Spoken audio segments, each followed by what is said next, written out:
اعوذ باللہ من الشیطان الرجیم بسم اللہ الرحمن الرحیم اللہم صلی علی محمد وعلی آل محمد۔ السلام علیکم توفتاً یا علی علیہ السلام مدد۔ عدت کے ایام میں نکاح۔ حضرت مسروق تابعی سے روایت ہے کہ حضرت عمر کے پاس ایک عورت کو لایا گیا جس نے عدت کے ایام میں نکاح کیا ہوا تھا۔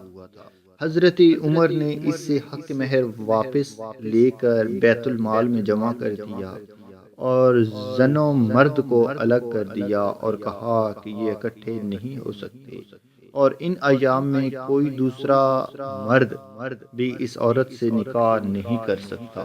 جب یہ خبر حضرت علی علیہ السلام تک پہنچی تو آپ نے فرمایا، اگر دونوں مسئلے سے جاہل ہوں تو یہ عورت حق مہر کی مستحق ہوگی، کیوں نہ کہ عورت نے اپنے آپ کو خود مرد پر حلال کیا ہے۔ ان دونوں کو جدا کر دیا جائے یہاں تک کہ عدت کے ایام گزر جائیں۔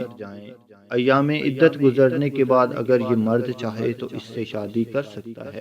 اس وقت حضرت عمر نے خطبہ پڑھا اور کہا کہ جس چیز کے بارے میں علم نہ ہو تو اس وقت سنت کی طرف رجوع کیا جائے، یعنی میری طرح کریں کہ میں یہ مسئلہ نہیں جانتا تھا، اس لیے حضرت علی علیہ السلام کے قول پر عمل کرتا ہوں، کیوں نہ کہ علی علیہ السلام کا قول سنت کے عین مطابق ہے۔